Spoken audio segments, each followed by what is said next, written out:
حضرت صوبان رضی اللہ تعالیٰ عنہ سے مروی ہے، وہ فرماتے ہیں، ابن ماجہ کی روایت ہے، ان الرجل لا يحرم الرزق بالذنب يصيبه، انسان گناہوں کی وجہ سے، گناہوں میں لت پت ہونے کی وجہ سے اللہ رب العالمین انسان کو رزق سے محروم کر دیتا ہے۔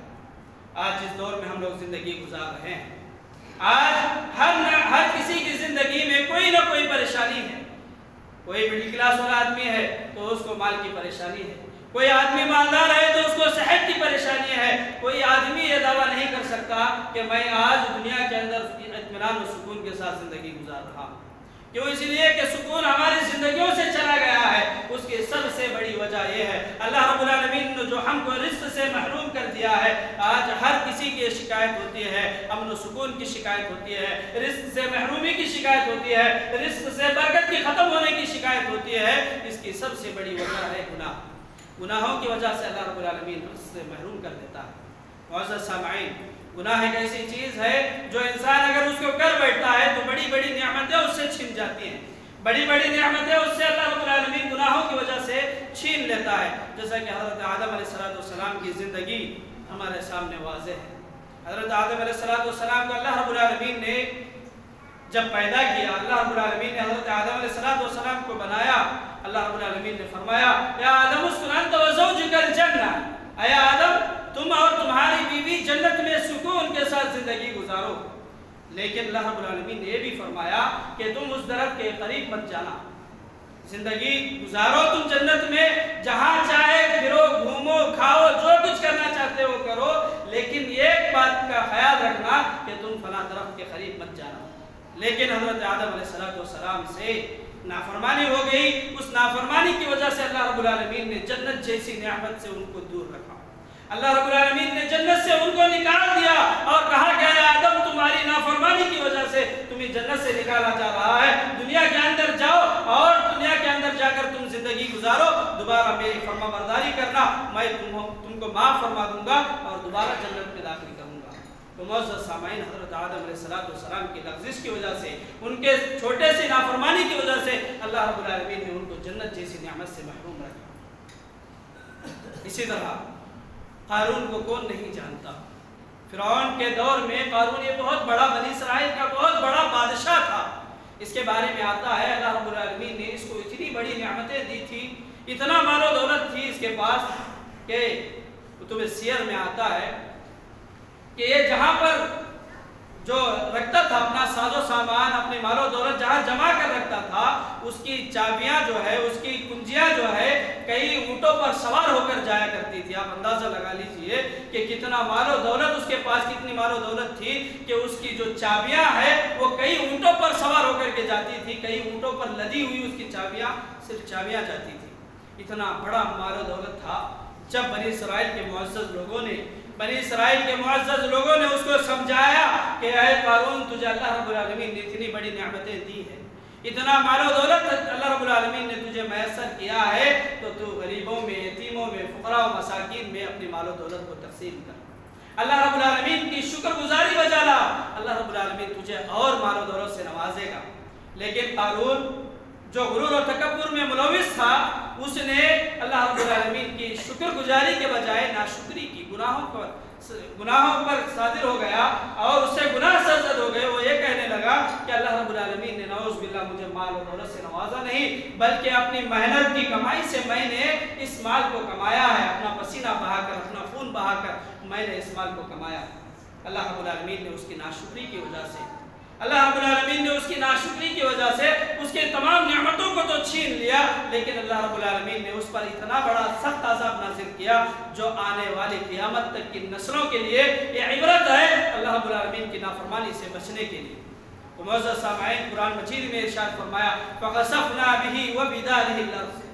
قارون نے جب یہ جملہ کہا، ناشکری کی، اس سے گناہ صادر ہو گیا، تو اللہ رب العالمین نے فرمایا فَخَسَفْنَا بِهِ وَبِدَارِهِ الْأَرْضِ،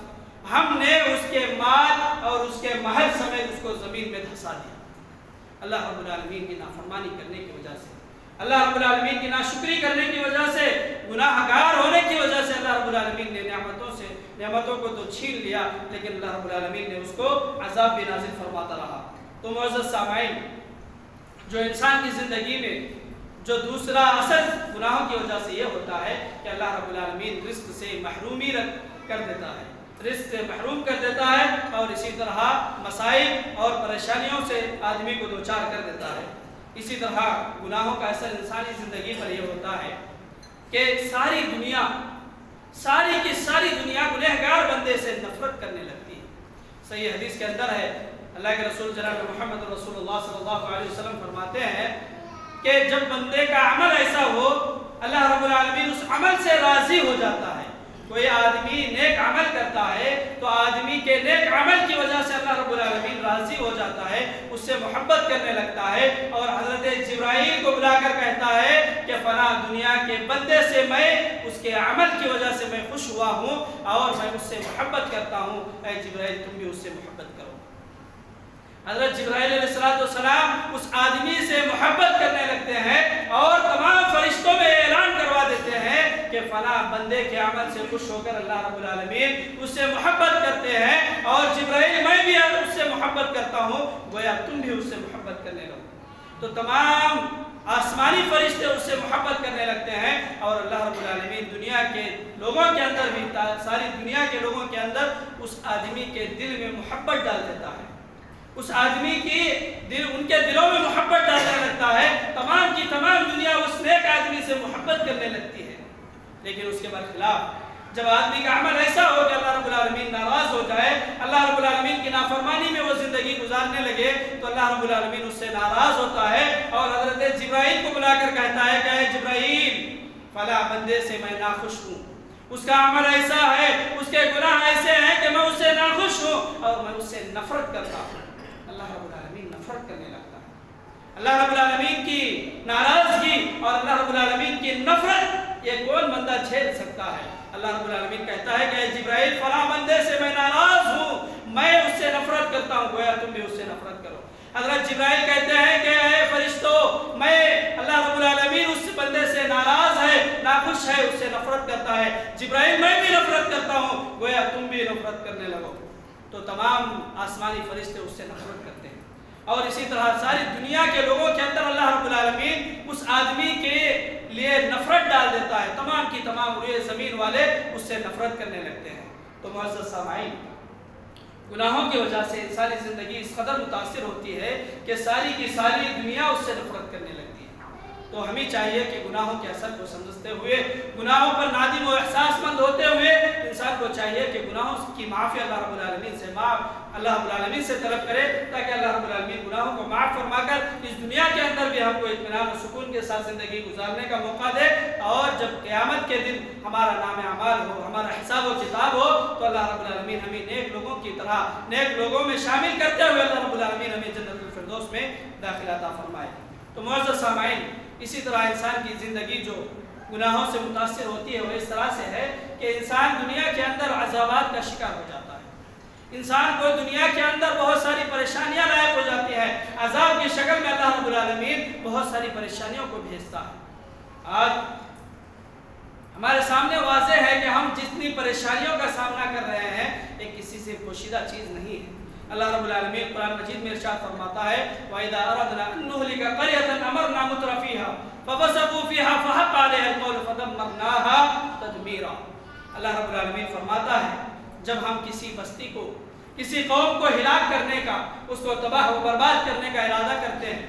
تو ہم وہاں کے خوشحال لوگوں کو، وہاں کے فرمانبردار لوگوں کو یہ حکم دیتے ہیں کہ وہ کھلی نافرمانی کرنے لگے، اور اللہ رب العالمین ان کی نافرمانی کی وجہ سے ان پر عذاب کو ثابت کر دیتا ہے اور ان کو تباہ و برباد کر دیتا ہے۔ معزز سامعین، ہمارے سامنے جو بھی قومیں جو اللہ رب العالمین کے عذابات کا شکار ہوئے، نوح علیہ السلام کی قوم، حضرت عاد، قوم عاد، قوم سمود، قوم صالح، جتنے بھی قومیں تباہ و برباد ہو گئی، اللہ رب العالمین نے ان کی گناہوں کی وجہ سے ان کو ہلاک و برباد کر دیا۔ تو معزز سامعین، اللہ رب العالمین نے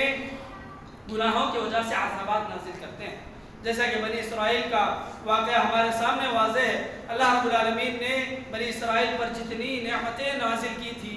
اللہ رب العالمین نے اس کا تذکرہ سورہ بقرہ کے اندر ارشاد فرمایا کہ دنیا کے اندر اللہ رب العالمین نے بنی اسرائیل کو بہت سارے ناز و نعمتوں سے نوازا۔